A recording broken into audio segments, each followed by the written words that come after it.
बड़ा दुर्लभ हो रहा है, भगवत चर्चा होना बड़ा दुर्लभ हो रहा है।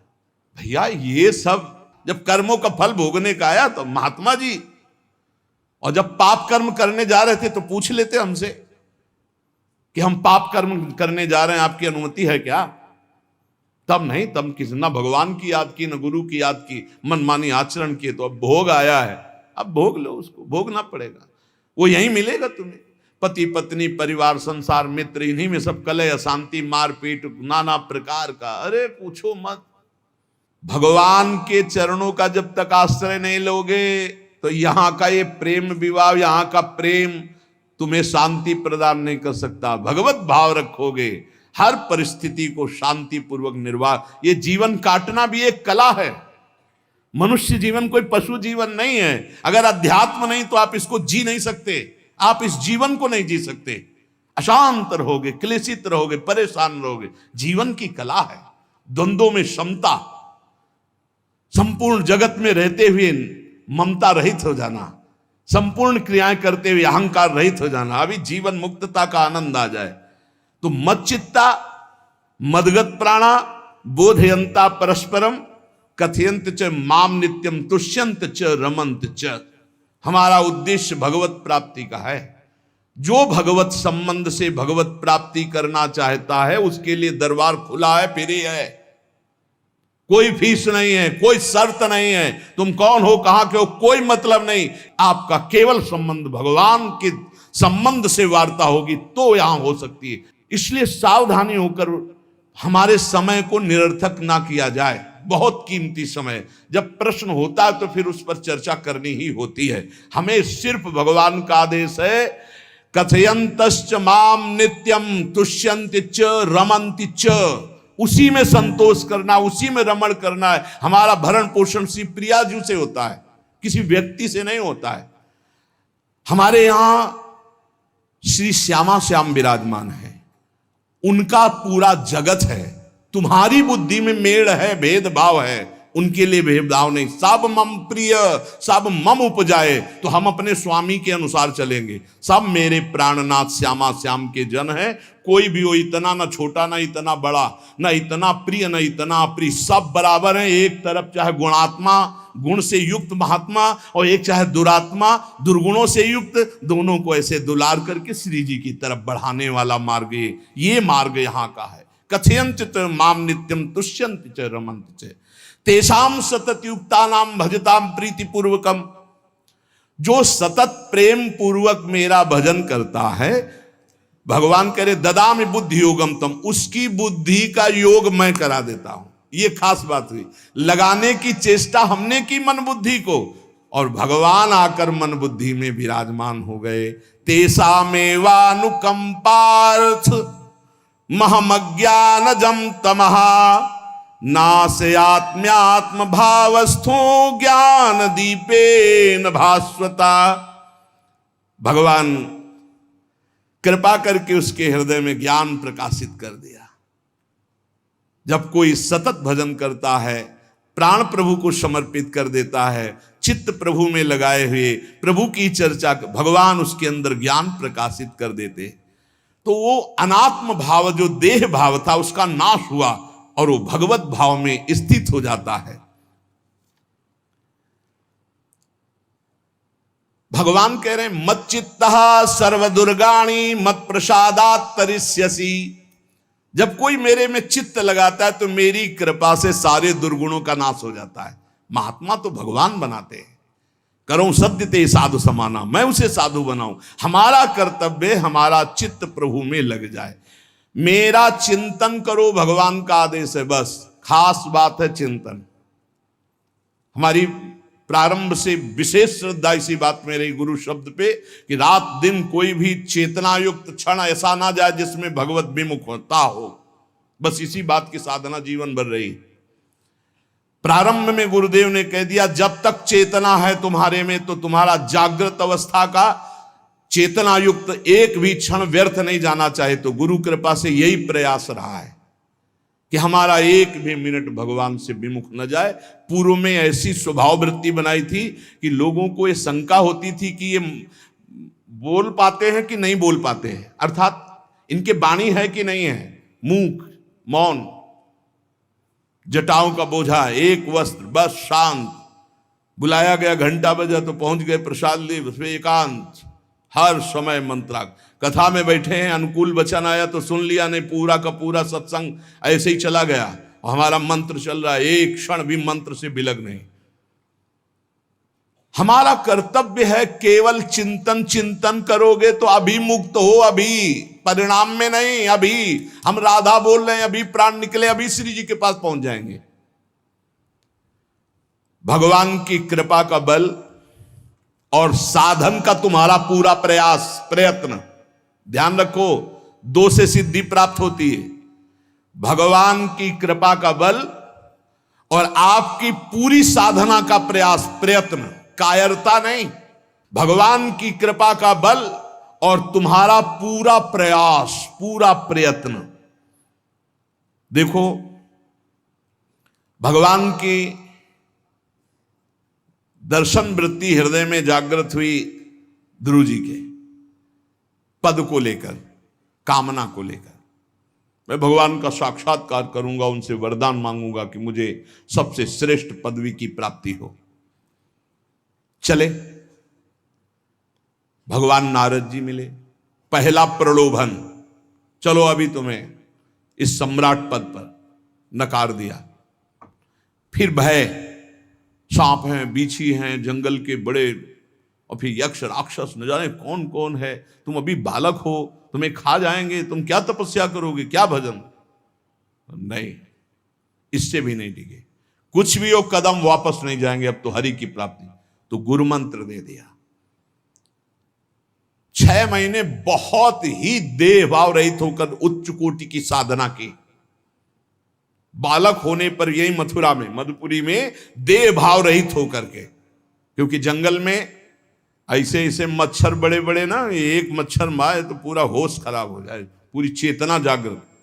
तो उस 5 वर्ष के राजकुमार के शरीर में कितने मच्छर चिपके रहे होंगे, क्या क्या भयावह। हमने तो सेनपुर में देखा, आसन लगाए बैठे, काला नाग सांप ऐसे फुसकार रहा है। पूरा दृढ़ निश्चय है कि अगर ये काटने का समय है तो काट लेगा, नहीं काटना तो बिल्कुल नहीं काटेगा, बैठे रहो। वो ऐसे पास से निकल गए, छाती से भी निकल गए हैं। निश्चय कि अगर काटना है काट। सैकड़ों बिच्छू, कभी ऐसे डंक नहीं मारा। और अगर काटना हो, मारना हो ना, तो बढ़िया महल में बैठे हो तो वहां जाके काट लेंगे। ध्रुव जी अपनी निष्ठा से कभी नहीं विचलित हुए। अब जब भगवान सामने आए तो आखिरकार 5 वर्ष के बालक घबरा गए। भगवान का तेज, भगवान का रूप, भगवान की महिमा। भगवान मुस्कुराए, कृपा दृष्टि से देखे, बल मिला, भगवान को देख पा रहे हैं। अब मन में आया कि मैं स्तुति कैसे करूं, क्योंकि कोई ज्ञान तो है नहीं। भजन किया, भगवान की प्राप्ति हो रही, लेकिन अब कोई ऐसा ज्ञान तो है नहीं जिससे भगवान का स्तवन करे। भगवान की तरफ देख करके कुछ कहना चाहते हैं, पर क्या भगवान को कहें ये ज्ञान नहीं। तो भगवान ने अपने ज्ञान स्वरूप शंख का ध्रुव जी के कपोल पे स्पर्श करा दिया। जो भगवान कह रहे, ज्ञान तो मेरी कृपा से होता है।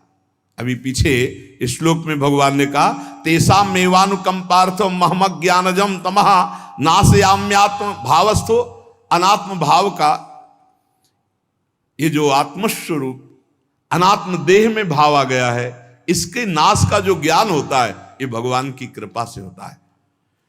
जे भी संग छुआया दिव्य ज्ञान और भगवान की दिव्य स्तुति की।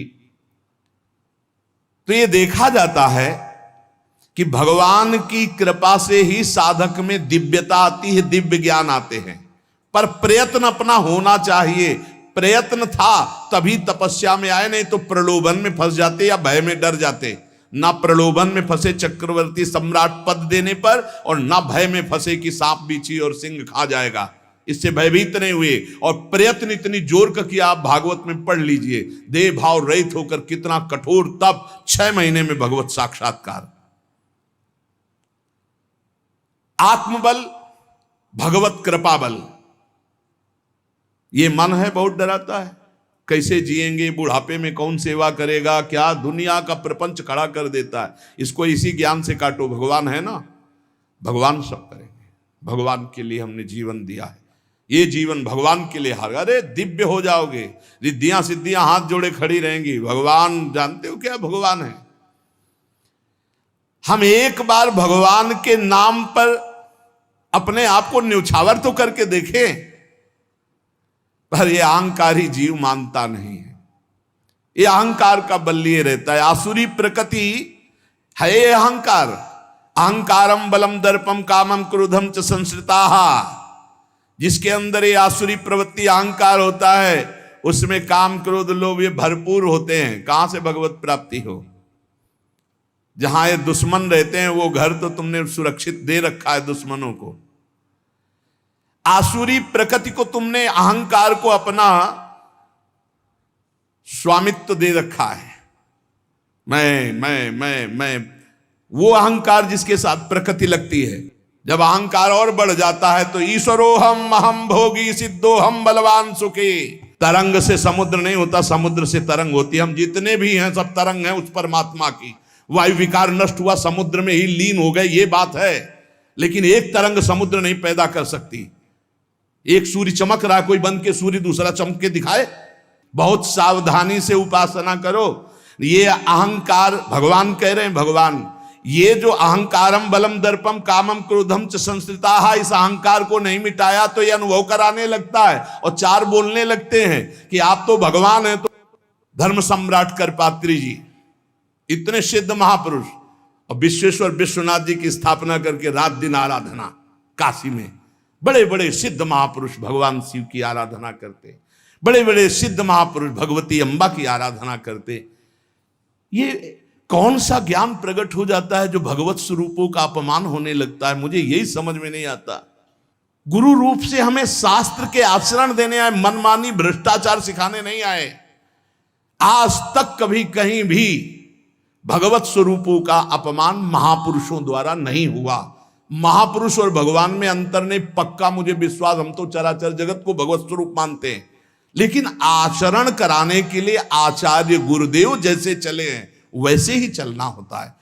सदैव संतों ने अपने को अधम और तुच्छ और नीच कहा है।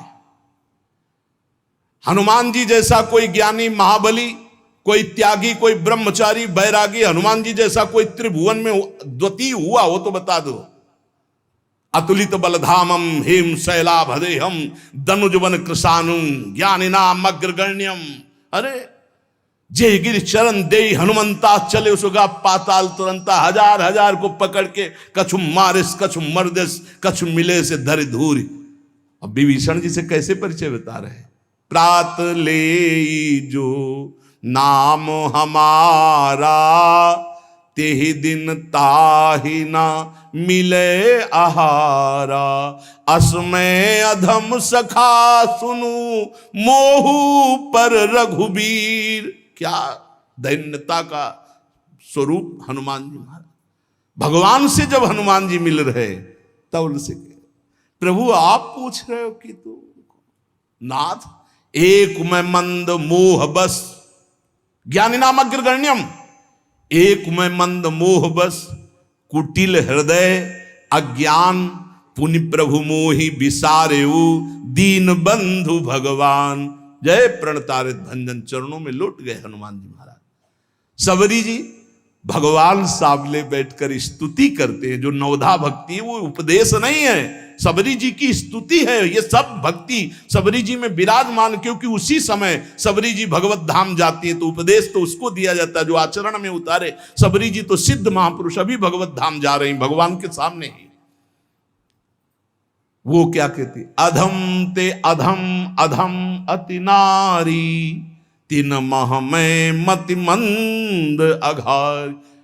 हरिवंश महाप्रभु क्वाहम तुच्छा परम अधम प्राण्यो गर्ह कर्मा यत्तन्नाम स्फुरति महिमा हरेश वृंदावनस्य।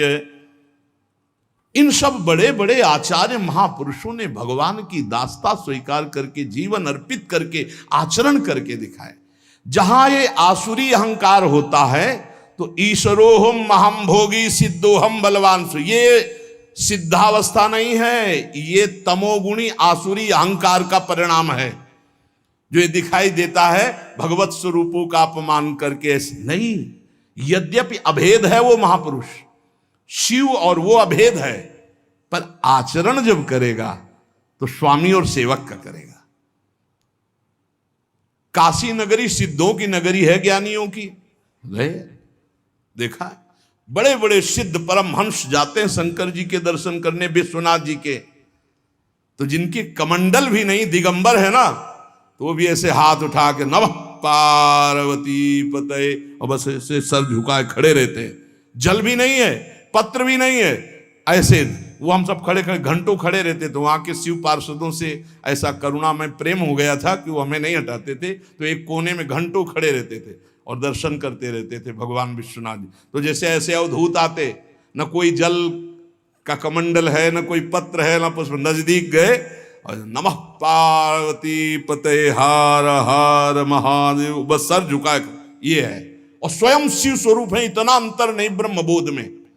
भक्तों में भी कभी कभी आम प्रकट होता है, वो वाणी से आपको दिखाई देगा, लेकिन वो आसुरी अहंकार नहीं होता, ध्यान रखना, ये उनका भागवतिक बल होता है, ये आसुरी अहंकार नहीं होता। जैसे जनक जी की सभा लगी हुई है, भगवान श्री राम लक्ष्मण जी विराजमान है विश्वामित्र जी के समीप, बड़े सौम्य भाव से। जनक जी महाराज ने देखा कि बड़े बड़े वीर आए, पर धनुष यज्ञ में धनुष को, अजगों को कोई उठा ही नहीं पाया, खंडन की तो बात जाने दो। रावण बाणासुर आया, आरती प्रणाम करके चले गए, अब आशा ही खत्म हो गई, कोई उठाने वाला ही नहीं। तो उन्होंने कहा वीर विहीन मही मैं जानी, अब मैं आज जान गया कि पृथ्वी वीरों से रहित हो गई। अगर मैं ऐसा जानता कि इस भूमंडल में कोई वीर ही नहीं अजगों का खंडन करने वाला, तो मैं ऐसा प्रण नहीं लेता, मेरी जानकी कुंवारी रह जाएगी। ऐसे विकल होके वीर विहीन मही मैं जानी। जनक जी ने इतनी बात जे भी कही तो लक्ष्मण जी कूद पड़े सिंह शावक की तरह उछलकर, और कहा कि जहां रघुकुल भूषण भगवान श्री राम विराजमान हो जनक, ये बड़ी तुमने निराशापूर्ण बात कैसे कह दी? तुमने ऐसी बात कह दी जहां रघुकुल भूषण भगवान श्री राम विराजमान है। ताल ठोकी और कहा अगर इनका इशारा हो जाए, समझो, जो तुम्हारी अनुशासन पाओ, कंदुकी ब्रह्मांड उठाऊं, काचे घट जिमी डारों फोरी, सकऊं मेरु मूलक जिमी तोरी, कमल नाल जिमी चाप चढ़ाऊं, जो जन सत प्रमाण ले धाऊं। हे जनक, जहां रघुनाथ जी विराजमान होते वहां ऐसी बात नहीं कहते, तुमने ऐसी बात कैसे कह दी? अगर मेरे स्वामी का आदेश हो जाए अभी तो पूरे ब्रह्मांड को कच्चे घड़े की तरह तोड़ दूं। ये अजगौ पुराना 100 योजन एक बार में दौड़ते हुए जाऊं और इसको ऐसे कमल लाल की तरह तोड़ दूं, मेरे स्वामी का आदेश हो। ये अहंकार नहीं है। पहली बात कही, जो तुम्हार अनुशासन पावो, अगर मेरे प्रभु श्री राम की आज्ञा हो जाए। और लक्ष्मण जी ने एक बात और कही कि तोरों छत्रक दंड जिमि तव प्रताप बलनाथ, आज के बाद कभी धनुष स्पर्श नहीं करूंगा यदि मेरी बात झूठी हो जाए। आपके प्रताप से इसे बरसाती छत्ते की तरह तोड़ दूं इस अजगौ को, अगर आपका आदेश हो। तव प्रताप बलनाथ, यह अहंकार नहीं है, यह भक्त का भगवत प्रताप है।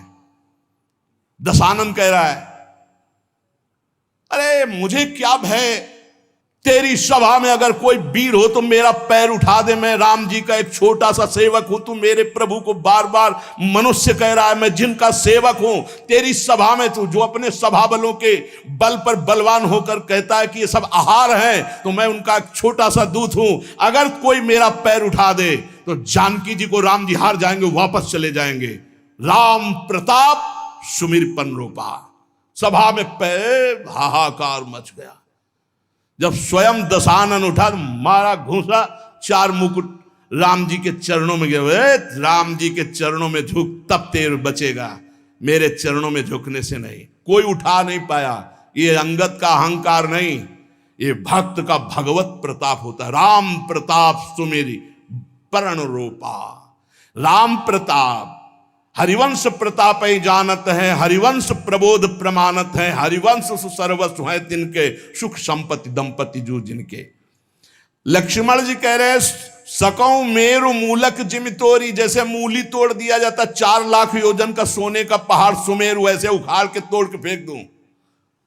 भगवान अपार सामर्थ्यशाली, और जो भगवान में चित्त जोड़े अपार सामर्थ्यशाली। याज्ञवल्क्य जी जनकपुरी जब आते तो वेदांत चर्चा बहुत सुंदर होती। तो जब याज्ञवल्क्य जी आते तो बड़े बड़े ऋषि मुनि साधक सिद्ध सब उपस्थित होते कि जरूर कोई न कोई गूढ़ चर्चा होगी। पर जब तक जनक जी नहीं आते थे तब तक वो चर्चा नहीं शुरू करते थे। पूरी सभा भरिए इंतजार करते। जब जनक जी आते तब चर्चा। तो कई ऐसे महापुरुष जिनको लगा कि ठीक है जनक जी विदेह राज है, पर ऐसा नहीं कि और किसी की ज्ञान में स्थिति नहीं। जब तक जनक जी नहीं आते तब तक तो कहा कि अन्य श्रोता भी तो हैं याज्ञवल्क्य जी से, पर आप जब जनक जी आते हैं तभी शुरू करते हैं आप चर्चा। क्या हम ऐसा समझ सकते हैं कि आपकी ममता जनक जी पर है? क्योंकि समता में तो जब सब बैठे हैं तो शुरू कर देना चाहिए। जब जनक जी आएंगे तभी तो हम क्या है समझ सकते हैं, क्योंकि ज्ञान से भरपूर बड़े बड़े ब्रह्म ऋषि बैठे रहते हैं। ऐसा नहीं कि जो जनक जी को ज्ञान हो और किसी को है ही नहीं। तो इसका मतलब लगता है याज्ञवल्क्य जी के अंदर कहीं ना कहीं ममता है, कहीं ना कहीं मोह है जनक जी के प्रति। परम योगी याज्ञवल्क्य जी थे। उन्होंने एक दिन सत्संग चल रहा था, पूरी जनकपुरी में आग लगा दी योग बल से। सूचना आई जनक जी, महाराज की जय हो, पूरी मिथिला नगरी आसपास से अग्नि से घिर चुकी है, जल्दी जल्दी भागो। जो जनकपुर वासी थे वो तो भागे। आसपास बिल्कुल नजदीक अग्नि आ चुकी थी, वो योग बल से लगी हुई थी। जो ऋषि मुनि थे अपने अपने आप, कोई ब्राग चर्म, कोई हिरण का चर्म बिछाए हुए, जो मृग चर्म, कोई कुशा, कोई कंबल, सब अपने अपने समेटे याज्ञवल्क्य जी यथावत चर्चा कर रहे हैं। कोई भागा इधर, कोई उधर भागा, कोई भी वहां नहीं था, केवल जनक जी बैठे थे। बार बार मंत्री आदि, महाराज राजमहल में भी आग लग चुकी है, लगभग पूरा राजमहल जल चुका है, आप महाराज सुरक्षित होइए, आप हटिए यहां से। शांत मुद्रा में बैठे याज्ञवल्क्य जी का प्रवचन चल रहा, केवल जनक जी सुन रहे। सर्वथा निश्चिंत भाव से वो कथा करते जा रहे और वो सुनते जा रहे। स्थिर बैठे रहे जनक जी।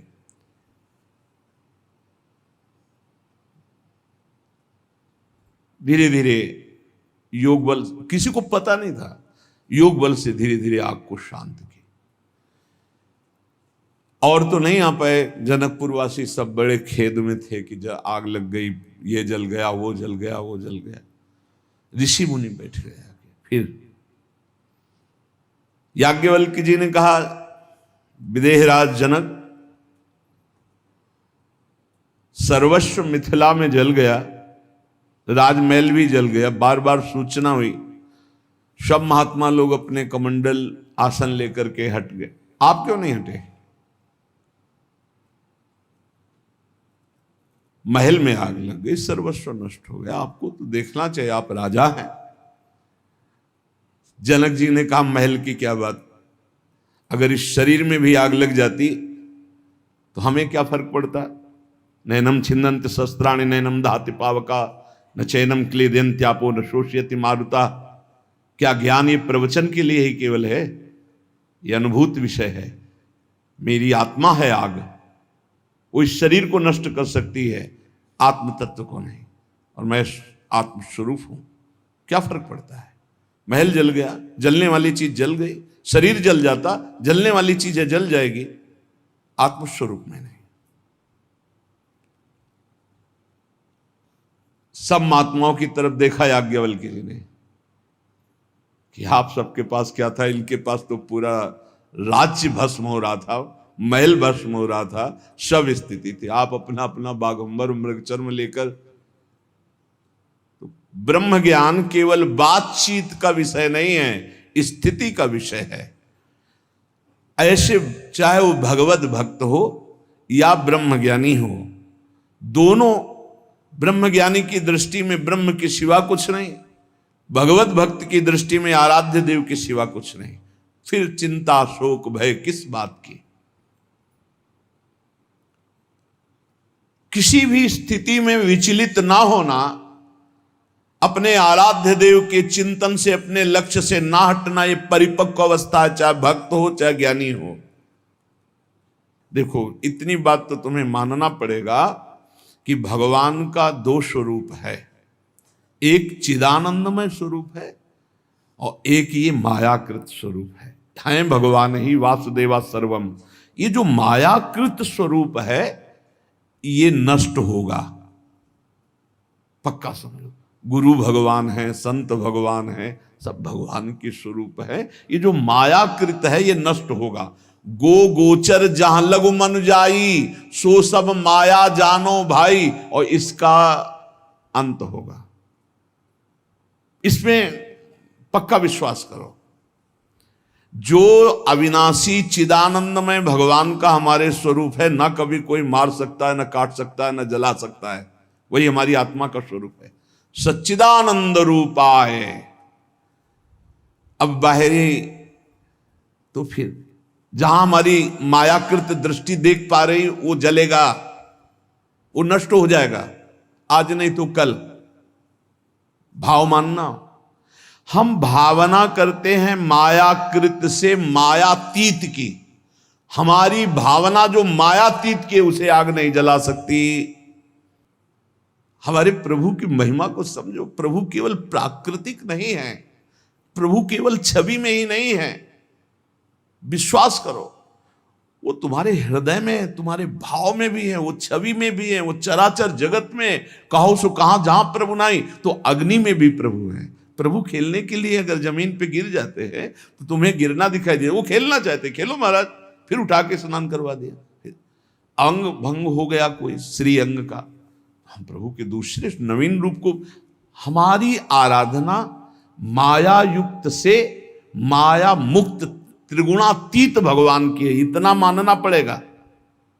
ये शुद्ध बात तुम्हें माननी पड़ेगी कि मायातीत परमात्मा है, त्रिगुणातीत परमात्मा है, कालातीत परमात्मा है, जिसकी हम आराधना कर रहे हैं। वो मूर्ति भी है, वो अमूर्त भी है, वो साकार भी है, वो निराकार है, वो सबसे परे है, वो सब में भरे है। जब तक संपूर्ण तत्व का ज्ञान नहीं होता तो उपासक दुख सुख को प्राप्त होता रहता है। अगर हम नहीं सुलझेंगे तो बहुत दुखी हो जाएंगे। ये मकान नाशवान है। हो सकता है आप बाहर किसी कार्य से गए हो, आपका मकान गिर गए हो, आपके ठाकुर दब गए, चकनाचूर सब हो गया। अब आप क्या बोलोगे, हमारे भगवान नष्ट हो गए? क्या भगवान नष्ट होने वाली बात है? क्या भगवान को कोई नष्ट कर सकता है? नहीं, हमारे भगवान सच्चिदानंद में है। जब हम सेवा कर रहे हैं तो सामने आप पद्धति देखना सेवा की, भागवत में भी आप पढ़ के देखिएगा तो कई जगह आपको ऐसी बात मिलेगी कि जब आप पूजा करने जाएं तो पहले ये ध्यान करें कि आपके हृदय से निकलकर भगवान सामने श्री विग्रह में विराजमान हुए, और जब शयन कराएं तब भावना करें कि भगवान श्री विग्रह से हमारे हृदय में पुनः आ गए। हमारे दो स्थान हैं पूजा के, एक बाह्य और एक आंतरिक। अगर ये रहस्य नहीं समझोगे ना तो फिर दुख सुख से युक्त होते जाओगे। आग लग गई, हमारे भगवान जल गए, ये बड़ी दुर्घटना हुई, आग आना बड़ा मंगल है। नहीं, बड़ा मंगल है, और पक्का कहते हैं बड़ा मंगल है, क्योंकि हमारे कर्म भस्म होते हैं। भगवान कृपा करके जो अमंगल है उसका वो भस्म कर देते हैं, उसका नाश कर देते हैं। भगवान हर प्रकार से साधक को शिक्षा देकर उसके संसारिकता का नाश करके उसे उज्जवल ज्ञान प्रदान करते हैं। ध्यान रखना, हर चेष्टा में भगवान की कोई न कोई महान ज्ञान शक्ति हमें प्रेरित कर रही कि जिस दिशा में हो और जिस दशा में हो और आगे बढ़ो और ऊपर उठो। अध्यात्म इतना ही नहीं है। हम लोग कभी कभी अहंकार और प्रताप के भेद को नहीं समझ पाते। महापुरुषों में अहंकार नहीं होता, वो भगवत प्रताप होता है। जो आसुरी अहंकार है वो तो भगवान की शरणागति से नष्ट हो जाता है। भगवान का प्रताप भक्तों के जीवन में उदय होता है। भगवान बहुत कृपालु हैं, बड़ी करुणा की है, अपना मार्ग हमें देने के लिए सत्संग दे रहे हैं। कथन श्रवण का सौभाग्य मिला है। इसी जन्म में हमें भगवत प्राप्ति करनी है। अपार बलशाली माया को परास्त करने का बल केवल भगवान की कृपा से प्राप्त होता है। इसलिए नाम जप करो, भगवत लीला गायन गुणगान करो और भगवान से प्रार्थना करो कि मेरा अहंकार आपके चरणों में समर्पित हो जाए। सारा दोष इसी अहंकार का है। ये संस्कृति मूल शूल प्रद नाना, सकल शोक दायक अभिमाना, ताते करें कृपा निधि दूरी, सेवक पर ममता अति भूरी। हमारे ऊपर बहुत प्यार है प्रभु का। हम उस प्यार के बल से अहंकार को प्रभु के चरणों में समर्पित करके इसी जन्म में जीवन मुक्त हो जाए। शेष चर्चा आगे। श्री राधा वल्लभ लाल की जय।